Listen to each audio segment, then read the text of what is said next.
It's now time for our discussion on the religious voice. But before we do that, let's listen to what President Uhuru Kenyatta has been saying, calling upon religious leaders not to abdicate their responsibility in keeping the political leaders honest.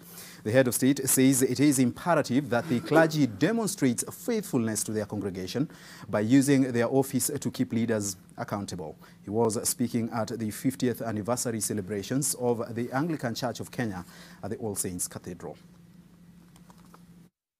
You are out there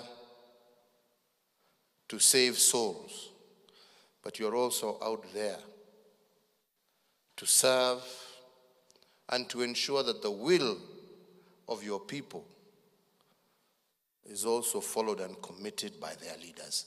You are the conscience of society, and we need you at the very forefront to ensure that we who have also been given the mandate by the people to execute on their behalf an agenda to improve livelihoods, we are also kept on our toes.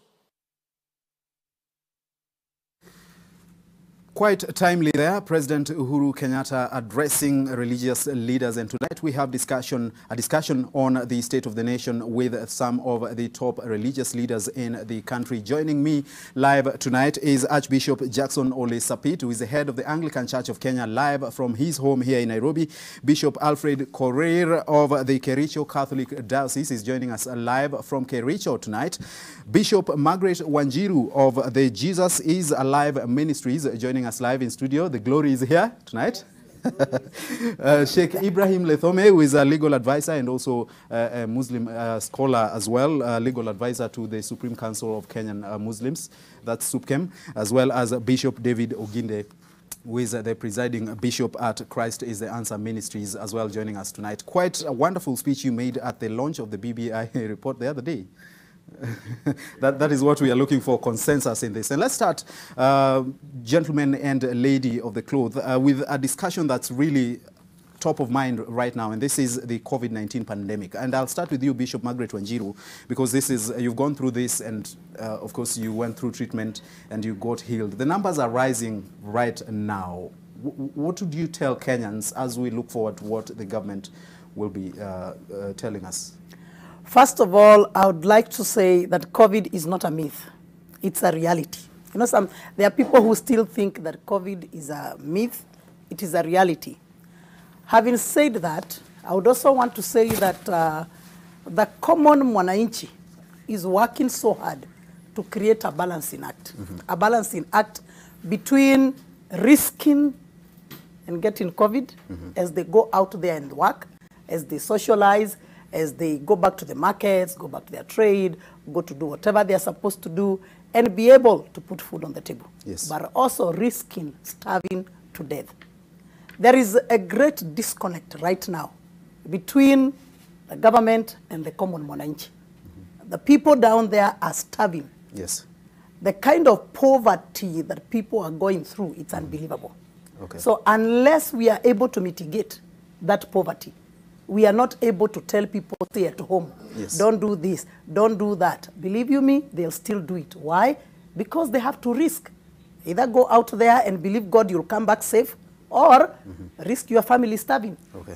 Yep. Among the responses here has been some tax relief measures for businesses and ordinary Kenyans as well. And is this enough? And I'm coming to you, Archbishop Jackson Ole Sapit, if you can hear me. Is this enough? And what are the followers telling you in terms of the economic burden that they have to deal with at this time? Thank you very much. The economic burden is quite enormous for everybody. Businesses and livelihoods has been lost because of COVID.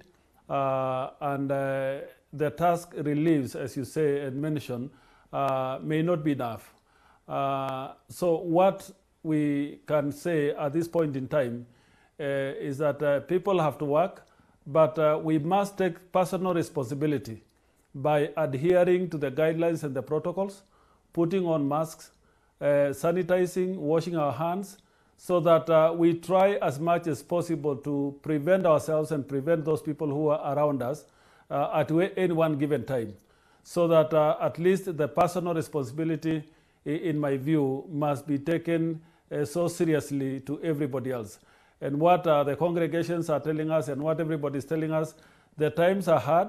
It is a tremendous moment for all of us as a nation and as a people. And therefore, all what we can do is pray that the pandemic is wiped out, and ours is to cling on hope and continue to give people hope that there is a God in heaven when all else is not giving a solution, who can be able to provide a solution. But we must take personal responsibility very, very seriously. Thank you so much, Archbishop Jackson Ole Sapit. Sheikh, places of worship were among some of the public spaces that were closed or, at the beginning of this, and we are seeing this sort of reemergence of COVID-19 infections. Would you encourage people to still keep coming to places of worship, go to perhaps all those social places that they go to, and you know, in the face of what we are seeing right now, what kind of steps would you like seen taken, I should say? You see, I think to begin with, we know that God is in control always, COVID-19 or no COVID-19, yes. But we have to tie our camel, then trust in God. Yes. So what I mean is that we need to take precaution. We have to take precaution. If need be, we have to continue observing all those instructions from the Ministry of Health, because these are the experts in that area. Social distancing within the places of worship. If we have to wear masks, to continue wearing face masks, we have to do that. Sanitization, we have to do that, because God helps those people who help themselves. The problem we are seeing now is that we are letting down our guard. Of course, I want to agree with what Mheshimiwa Bishop Wanjiru said here. We have to, people are balancing between risking dying of hunger and also dying of COVID-19. Yes. And what does that say? The government needs to take more responsibility, because the buck stops with the government. You go for leadership, then take up the responsibility, not just the trappings that go with leadership. Yes. Take responsibility not only of the people up there, but also the people down there. Because I believe, Yes. and we keep on telling the leaders, you are answerable before God for these people that God chose you to lead them. So I think our leaders have failed us. Again, they should lead by example. We are sending wrong signals or mixed signals when our people are told to observe social distancing, and they see crowds of being addressed by politicians, and nobody is observing all that. Yes. What are we telling the people? That COVID is no longer here, or COVID only chooses the poor people, but the politicians Yes. are immune from COVID-19?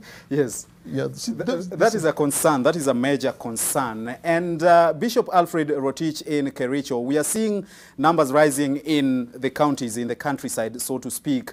What is it like in Kericho, and what would you tell Kenyans at this moment in time? Immense experience by all those who have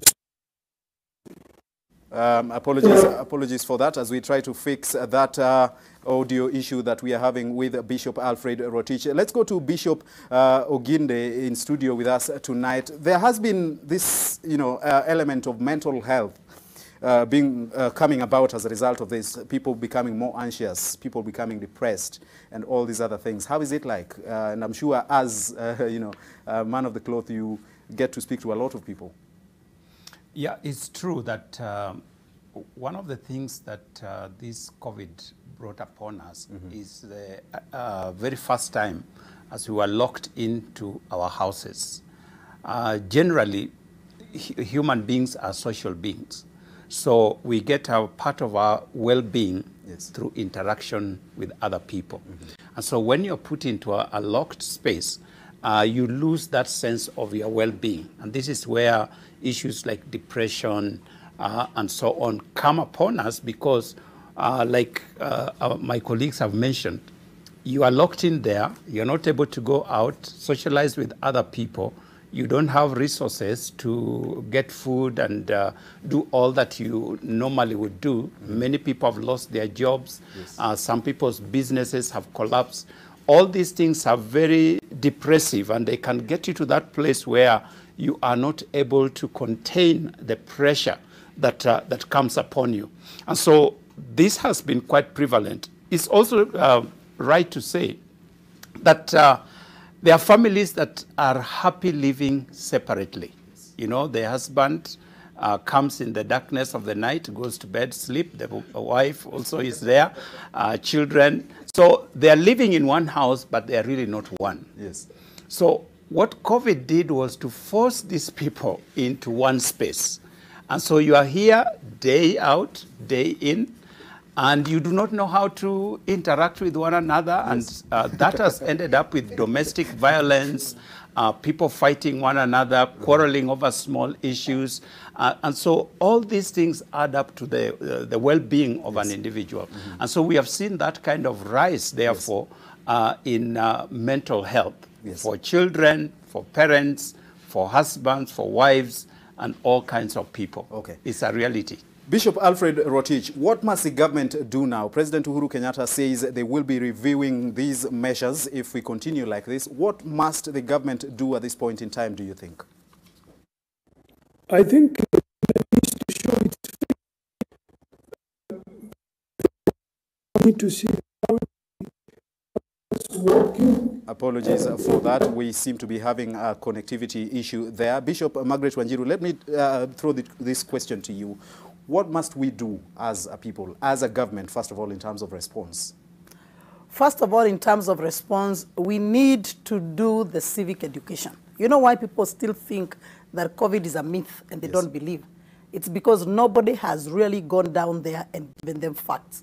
We just give figures of who got sick and who died. That's it. However, if you look at political matters, like now the referendum, you will find that TOTs are sent down there to go and do civic education.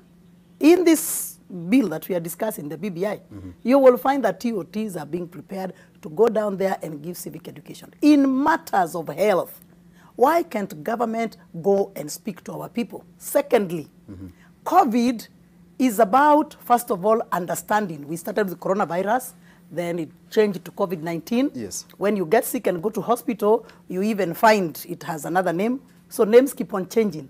That needs to be explained to the common mwananchi. Thirdly, COVID is about immune system. If your immune system is down, COVID will attack and COVID will kill. So the truth is, our government must take responsibility, like what Sheikh has said. Our government must, first of all, provide the masks. One mask is going for approximately 50 bob.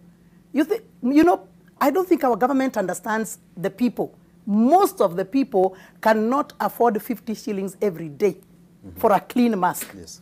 I can afford, all of us here can afford, but the people outside there cannot afford 50 shillings every day for the mask. They are dying to get their own unga on the table. Then, to finish on this, if it is about the immune system, then why doesn't government, if you can't give people free food, at least give them free mask, but also give them multivitamins? Multivitamins will build the immune system. Build up people's immune system, and people will stop dying from COVID. All right. That's it. Let's take a quick break on NTV Weekend Edition. The hashtag tonight, The Religious Voice. Talk to us about what you think about some of the issues that we are discussing. When we come back, the responsibility of the citizen, that's you and I, and of course the other issues as regards the state of the nation. Stay with us.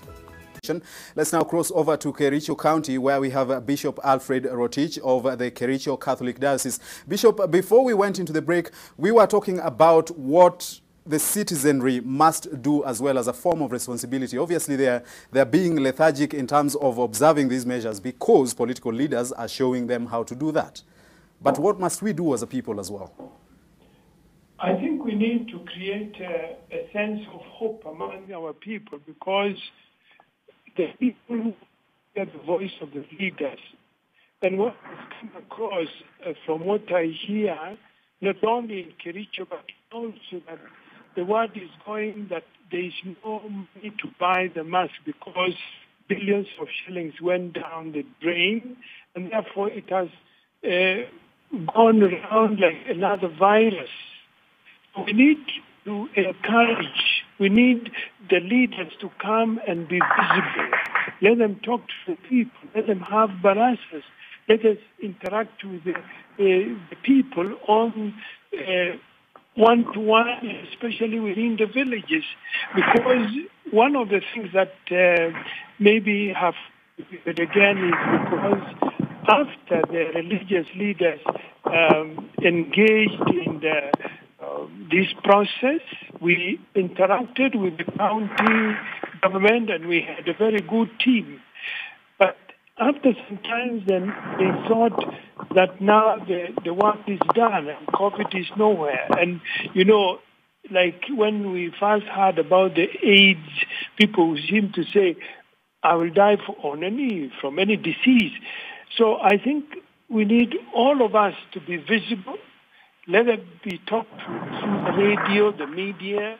We need also to hear the voice of governors, and we need to see them in the stadium, talking about it on a daily basis. Okay. Thank you so much, Bishop. And I just mentioned actually the issue of politicians, Bishop Oginde, and them going out there to popularize BBI, I should say, or campaign against it, whatever it may be. At this point in time when we have this issue of the COVID-19 pandemic, we have economic problems to deal with, and then comes this question of BBI. In terms of priorities, not to say that it's a bad thing or it shouldn't come at this time. In terms of priorities, how do you view this? Because Kenyans are dealing with so many things at one given time. Thank you.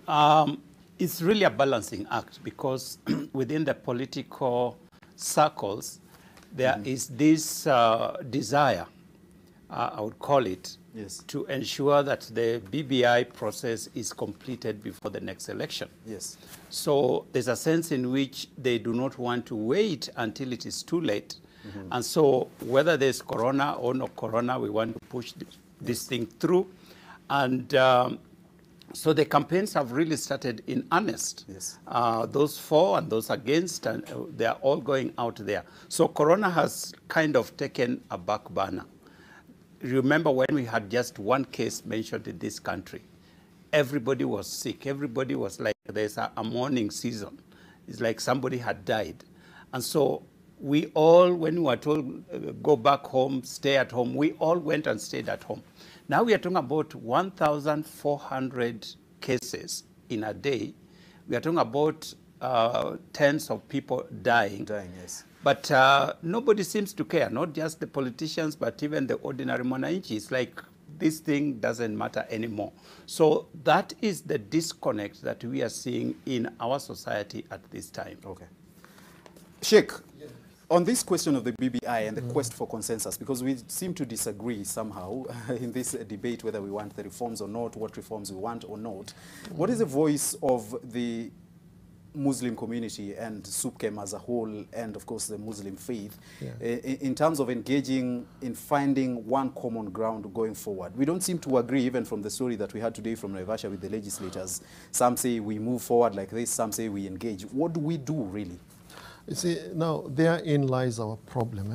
If you ask me, did the constitution that we gave ourselves in 2010 envisage a time when we'll need to amend the constitution? The answer is yes, because this is not a God-sent document like the Bible or the Quran.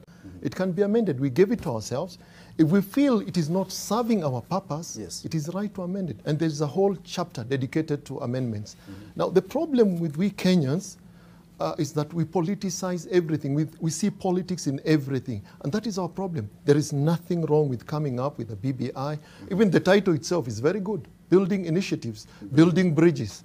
Unfortunately, we are destroying bridges now. When you look at what is it, I could see my colleagues here shaking their heads as we were watching the news here. It's like we are destroying the bridges that we are purporting to build. That is the problem. So, and I want here, and I sympathize with my brother, Bishop Oginde.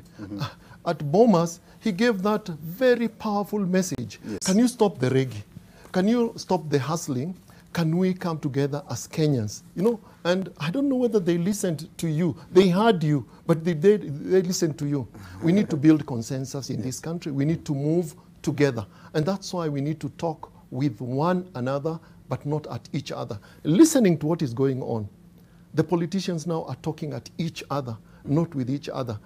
And they're looking at BBI with the 2022 in mind. Can we for a moment divorce BBI from 2022? It doesn't matter who is going to be the next president. It is the Kenyans who will decide. So can we look at BBI Of course, without forgetting that we have a pandemic that we have to deal with here, the balancing act, Bishop, you're talking about.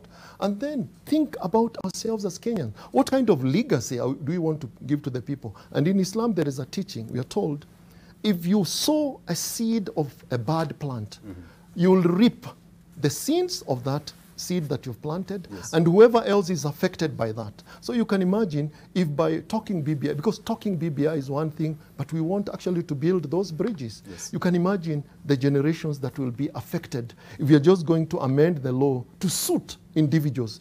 Building bridges with certain individuals. When we talk about certain positions, we start fixing in people there. These people are they are mortals, they'll go. So we need to think about the country, not individuals. All right. Archbishop Jackson Ole Sapit, and we had this kind of a situation in 2010 where the church was largely involved in negotiating for some form of some proposals and seeking consensus on some. We are seeing that right now, albeit with politicians involved. In terms of the proposals and the recommendations that have been put forward and which are being challenged by some of these leaders, what do you make of that? And how then can we build on what we already have as a conversation going forward? Thank you very much. I think one of the biggest problems we have in Kenya, and probably by extent, by large the world over, is the agreement to which what is a common good. Locating the common good for all of us has been the major problem, and that's why it is every conversation, what is good for you is not necessarily what is good for me, and may not necessarily be what is good for the other person. So I think what we are lacking in Kenya is a national vision of what we have agreed ourselves, this is what we want. A vision of where we are going and where we are headed. So that that pulls us, and we shall be measuring our parameters by asking ourselves, is this one taking us where we want to be? So if we are a country that has a complete defined vision of where we want to be and how we want to be there, then we shall have a parameter in which we can always measure and say, is this road taking us there? So what is missing, in my view, and what is bringing all this contestation, in lack of a clear vision by all of us and the political class, because if you hear every political party or every coalition where they say they are taking Kenyans and their action is totally speaking something different, it becomes hard, because interests are interests of the political class, interests of individuals, and they rally people behind their own personal interests. And I think the day we shall be able to completely dissect personal interest and the quest for power and to control power from what is a common good for every one of us, then we can be able to say which road takes us there. And in the discussion about the constitution change or not change, the BBI now, and the proposals and the amendments that are being proposed, the problem it is posing to us is not all of us are agreeing that what has been proposed will give solutions to what we think, in my view, or a persuasion which I belong, is going to address. And the other person says it is going to address. We have seen that Crimonin bombers, we have seen that conversation, we have seen that engagement, whether people are saying, does this address this? And the people say, yes, it does. Somebody says, another person said, no, I don't see it addressing. And therefore, that contestation of what is commonly acceptable as good for Kenyans, I think that's where the big debate should be. And I think that's what we need to ask ourselves as Kenya. What do we want? What does the citizens of Kenya want? How does our future, how do we want our future to look like? Where do we want our children to grow into? And I think that the day we shall agree this is what we want, and it is common agreement, then we shall stop the blame game, we shall stop our personal interest, and pursue that which is agreed as a common good. And I think that the lacking bit is we don't have a clear focus and a clear vision where we want to take this country, where we want this country to be in the next 10 years. All what we want is who are sent to power and their personal interest, and the other person is saying that cannot ascend to power because I have my personal interest, and the contestation go on and on and on. And that's why every so often, when we finish an election, we don't wait for 5 years to implement what we said we are going to implement. We begin another campaign for the next 5 years. And Kenya is always on a campaign mood. And even now, when you look at BBI, we are not looking at BBI as in relation to the Constitution. We are looking at BBI in relation to 2022 and the arrangement it will bring for 2022.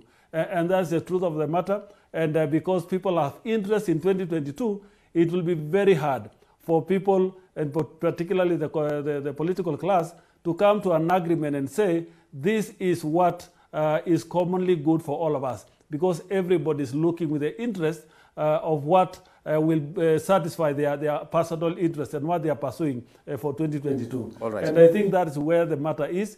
If we can be able to dissect constitutional making from electoral processes and positions in a given electioneering period, then I think we can be able to say this is what we envisage as Kenya. And I think if we can be able to say this is our vision, this is where we want every Kenyan to be economically, in matters education, in matters health, then we can always ask ourselves which road then takes us there.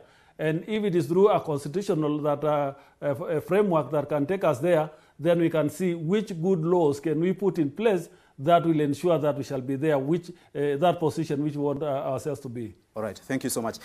Bishop Margaret Wanjiru, your heart has two feathers tonight. You, yes, of course, are a religious leader. You've also participated in politics. How do we find this consensus that Archbishop talks about in an environment that we find ourselves in at present? Because we seem to be shouting at each other. We are not talking to each other. At what point do we sit down and engage for the benefit of the nation and not this 2022 talk that we are hearing right now? Apparently, I'm sorry, but I'll speak the truth of my heart. I don't see us getting there to a place of agreement. If you listen to all the parties, even the news today only, you listen to all the parties speaking. There are those who are calling for dialogue.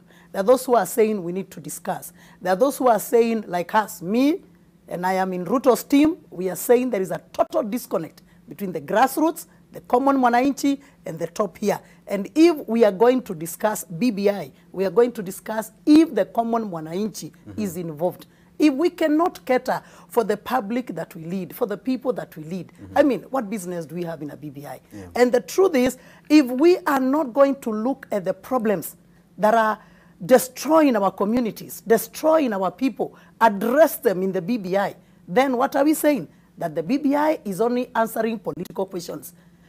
Another thing we have to look at is what is wrong with the 2010 Constitution. Our problem is not the 2010 Constitution. Our problem is that we do not implement laws. We have very many laws in this country, and if they are implemented, today we would not be having problems.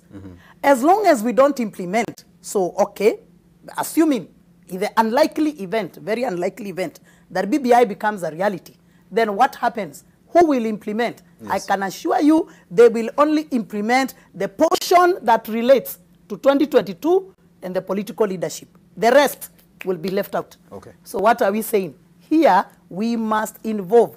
The conversation must go to the common mwananchi. If we cannot take care of the farmers, if we cannot take care of the small traders, if we cannot take care of the importers who are terribly suffering right now, if we cannot take care of those people who have closed down shop because they cannot do business anymore, if we continue oppressing the poor and we want to bring in building bridges initiative, which bridges are we building? We have already destroyed the bridges. So what you're saying, Bishop, is we can't find this consensus? It is very unlikely unless... And unfortunately, unfortunately, and I say this with all due respect to my bishops and Shekia and yourselves, you are all men. I'm the only woman here. Men have such an ego. Okay. Such an ego.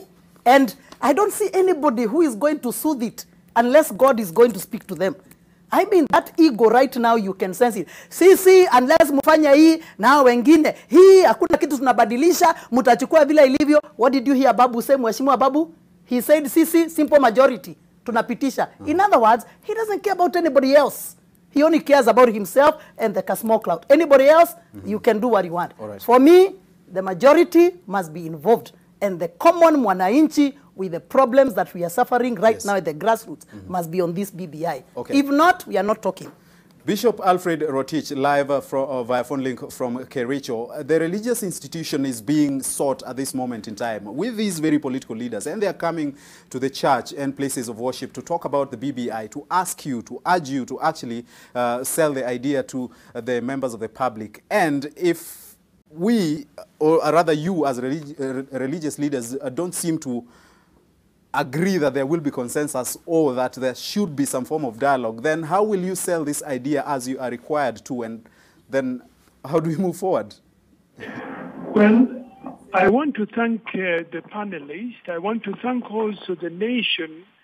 I want to thank the people who have handed the baton to us, because we were at Bomas the other day, and I was the happiest person because I did not sleep for many years until we arrived at the handshake. And then the system proceeded to have a group of elders in order to give us a BBI. Now we have gone to the stadium and we are on your marks. And therefore, I'm not going to sleep. It is not the politician who will come to tell me about the BBI. I want to invite the politicians not to the church, but to the stadium, so that what Bishop Oginde is saying about the mwananchi, we need the politician, we need the religious person, the interfaith again in the communities, and we all go together into a hall, and with sobriety and with a lot of patience, we are able now to remove and to move from a constant debate in this country that we have seen that we are always in a permanent state of disagreement and confrontation. And BBI, as I study and as I read and I pray about it, has given us the key. We have the key to use it to open the doors now.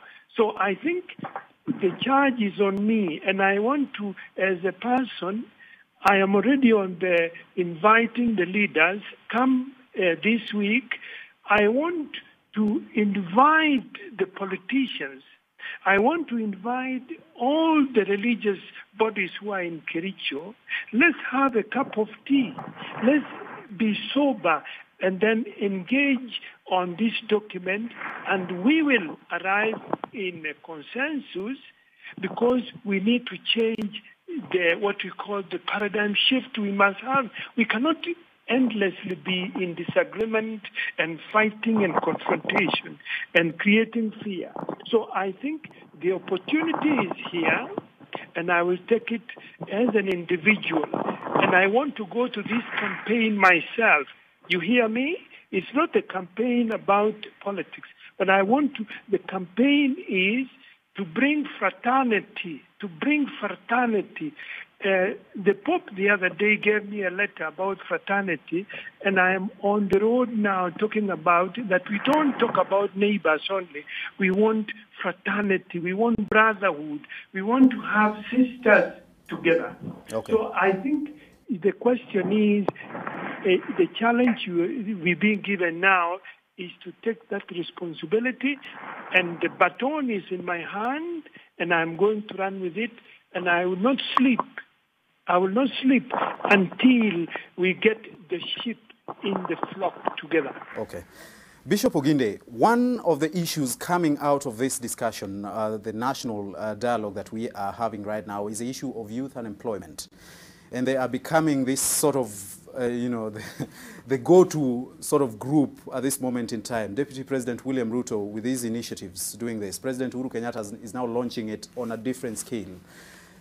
The scramble for the youth, what dangers are there if it is not managed and controlled well, and how must we proceed? Because some people are arguing that we are whipping the youth, so to speak. Well, as is common, politicians will always look for a ladder to climb for them to get to where they want to go. And so they are looking at the society Tribe has been the main thing that they have been climbing. It's the ladder that almost every politician has climbed over to get into positions of power. It seems like Kenyans are getting tired of being put into tribal groupings. And the politician is finding that maybe this is no longer working, or even if it is working, it may have a backlash on them. So they have to look for other ladders. And the youth is one of them. The church is another one. And so right now there's a scramble for the church, there's a scramble for the youth. And you will hear a lot on the lips of our politicians, the things they are going to do for the youth, the things they are going to do for the young people, and all that. You see it in BBI. You hear it on the lips of the so-called hustler nation. So to me, it is yet another ladder. Right now, everybody is quoting the Bible because the church has become the place. And you are going to see a lot of activity within our places of worship. And so what Kenyans have to be alive to is that politicians just use us and dump us. What we need is frameworks for building a nation.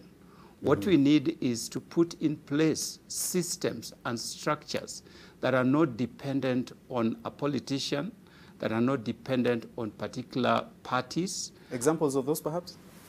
If, for example, my fellow bishop here has said, and Sheikh has also said, let's look at our constitution that we have put in place. Let us look at our laws, our policies, and all those systems that we have put in place. Are they empowering to the individual person in terms of freedom to do business the way I would want to, freedom, ability to access resources, and so on and so forth. Things that empower a person so that they are not dependent on another person. You see, when I'm independent, then I can make sober decisions. That's why you find that in more developed nations, elections are based on issues. They are not based on individuals. Our elections are based on individuals.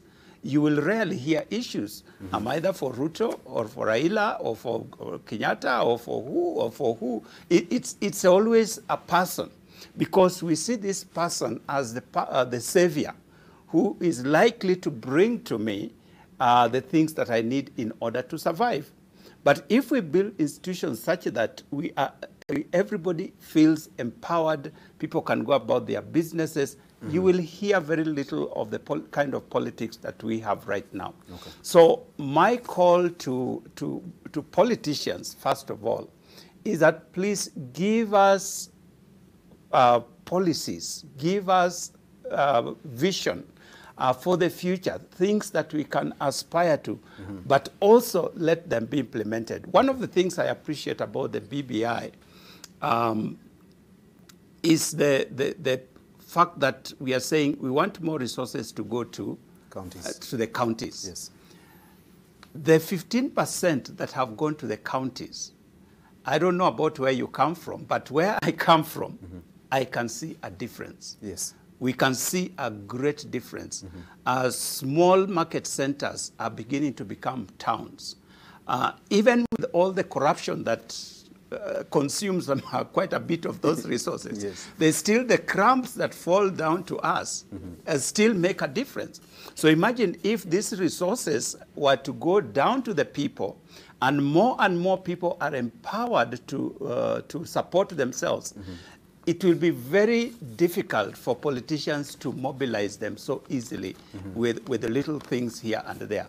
But as long as people remain in state of poverty, as long as structures are not strong, we will always find ourselves in this situation. And this is not a Kenyan problem, just to, so that I can be a little more balanced. You have seen what is happening in the United States of America. A superpower by all standards. But because they have decided, or in this particular election, which is very unusual in the history of America, they divided the population so that the population in the US is right now so divided on racial lines, on economic lines, and in other lines. And that, you can see there have been violence, there has been burning. I mean, you look at those videos, yes. You think it is 2007 in Nairobi. Yes. So it tells you that human beings, when they are disempowered, they become animals, wild animals at that. All right. Archbishop Jackson Olesapi, did you want to interject, Bishop? Did you want to say something? I wanted to appreciate what Bishop Oginde has said. One thing to appreciate from BBI is actually that devolution. The 35% to the counties, that's a big plus. And the 5% down to the wards. Yes. That is a big plus. Now, we as church, and I believe you remember, there are things that we wanted to change before the implementation of the 2010 Constitution. So that was not taken into consideration, and we were told whenever another opportunity arises, you are welcome. Yes. To make the recommendations, which we did. We made our presentation this time around. We recommended what we wanted to change. We may not have taken the same route that we took 2010. We may not have had so many issues like we had in 2010. We narrowed them down to just a few. Yes. And we did our presentation. But none of the issues that we requested that they be considered to be brought on board on BBI that were ever considered. So if we are talking about BBI, consensus has got to be built, and we need to go back to the drawing board because there have to be amendment. The way it is, yes. It calls for discussion. And on that, does the church as an institution, the religious institution, I mean, including the Muslims and the Hindus as well, have you met and sort of found some common ground on this BBI thing going forward? Do you want to support it? Do you perhaps as an institution have issues with it that you'd like corrected? Now, listening to what the bishop has said and also Bishop Oginde, the fact of the matter is that let us not throw the bathwater together with the baby. There are good things in that document and things that need to be discussed. That is now being very objective. One of them is devolution. If there is one good thing that has happened to this country, is bringing resources and governance closer to the people. Yes. So that is a strength in that document. Are there weaknesses? Yes. Now, talking about whether we've met to discuss, it was just launched the other day. I'm sure even Bishop, the copy you are carrying is from the day it was launched. Before that, I'm sure you are grappling in the darkness. So it's too early, but do we need to meet as religious leaders in this country to discuss the document? Yes, because we are a very important stakeholder. Yes. And let me reiterate what the bishop said here. People might think, and even from the title of what you said today, are the religious people speaking? Is their voice there or not there? It is there, but let it not be used by politicians, for God's sake. Yes. And who should be taking the lead? Is it the politician who is supposed to be leading the religious leaders and calling them? I want to agree with my brother, Bishop Rotich. We should be leading them. Why? They have vested interest. Exactly. We don't have vested interest. Exactly. It is the interest of the country, the common interest of the country we have. So they should not just give us lip service. We want the religious leaders to come when it suits them to say that. It should be genuine, and I think we don't need to wait for them because ours is a calling from God. Okay. We have a higher calling than them. And on that note, that's a really good point to bring this discussion on. Archbishop Jackson Olesapi, this issue of politics and religion, okay, it's been a point of conflict all the way from the 16th century, the gunpowder treason in England and all those things. But right now what we are seeing is the church is increasingly embracing politicians and offering some of these platforms for divisive rhetoric. And we have seen this. As the church, surely you hold a bigger responsibility than this.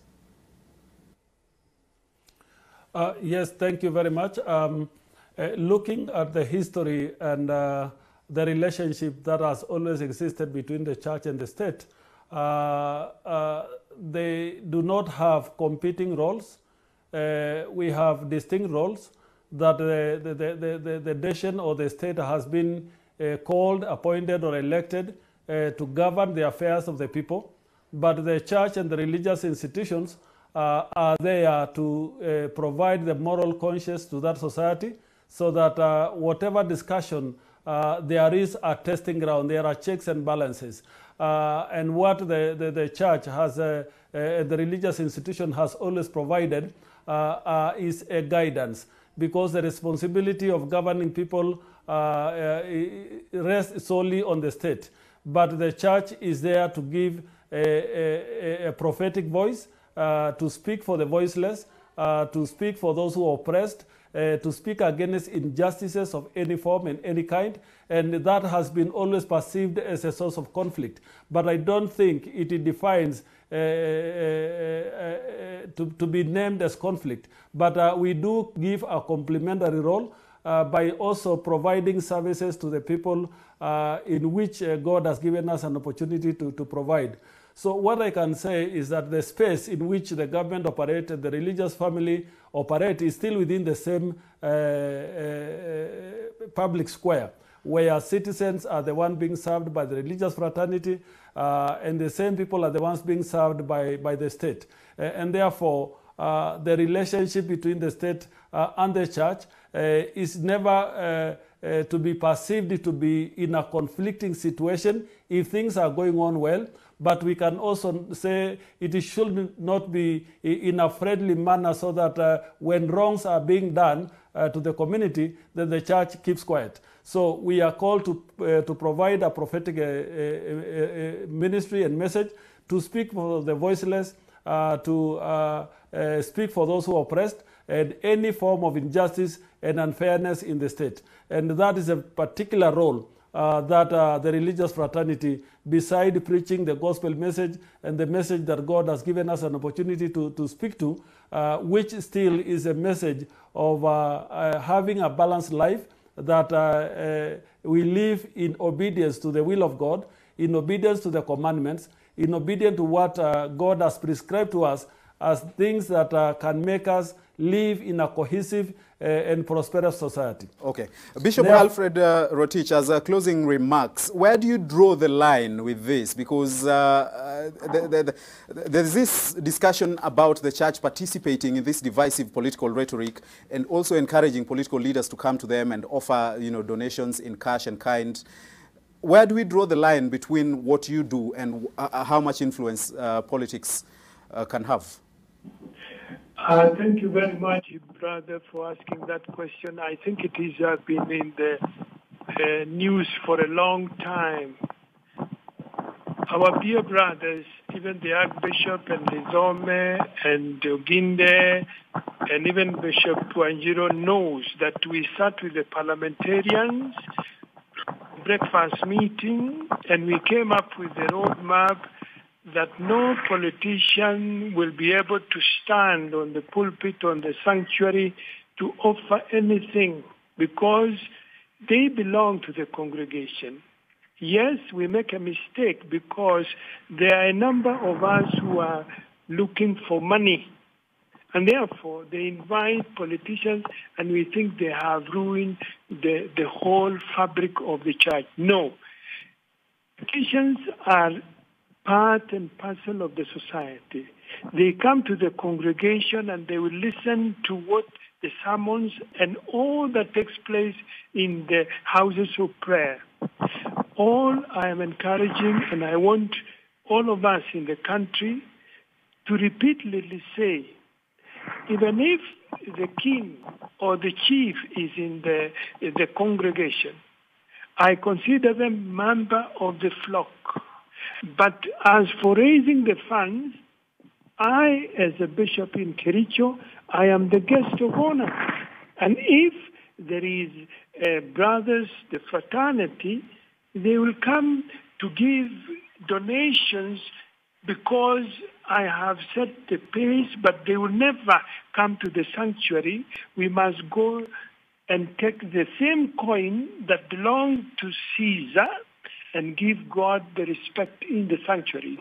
Secondly, I think we need to move that debate a little bit higher this way, that in terms of the BBI, in terms of running the nation, we need a plan, as Bishop Oginde mentioned, that we need a plan for everyone, because we have seen a strategy of ridicule.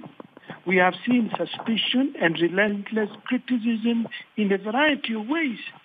And one denies the rights of others to exit or to have an opinion.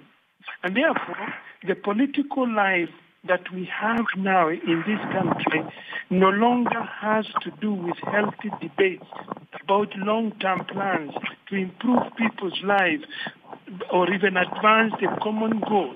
All we need is, as a closing remark, is to build fraternity. Let us be brothers. Let us join hands.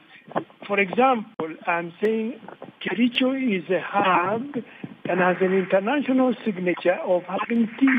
Why don't we come from Kisumu, from Kisii, from Ngong, from Nakuru, and we meet together, the governors, and have a cup of tea and celebrate our fraternity. And I think this is the way forward. From now on, you will hear even in Kericho hosting a number of meetings without having to say respecting the civil authority. Just persuade them. We must persuade them. All right. And I think we should not go to sleep with a lot of complacency. I have confidence that we will get there. Let us build a consensus and let us not come back again and say the politicians are coming with their money. Let us stop them. All right. We know them. All right. And I will Thank not you. entertain them myself. Thank you. Thank you so much, Bishop Alfred Korir from Kericho, saying he will not entertain the politicians if they come, to the podium with other business aside from what is supposed to be done there. Thank you so much, bishops and men and lady of the cloth for coming to speak to us tonight. This is, of course, a very long discussion, but Kenyans want to sleep. It's work tomorrow, so we have to bring it to a close here. Archbishop Jackson Ole Sapit joining us live from Nairobi, the head of the Anglican Church of Kenya. Thank you so much. Bishop Alfred Rotich joining us from Kericho tonight. Thank you so much. Bishop David Oginde, presiding bishop of Christ is the Answer Ministries. Thank you so much. Jesus is alive. The glory was here tonight. Bishop Margaret Wanjiru and Sheikh Ibrahim Lithome as well, legal advisor of SUPKEM. Thank you so much for making time for us tonight. This discussion continues, but we'll look at the sports after this short breather.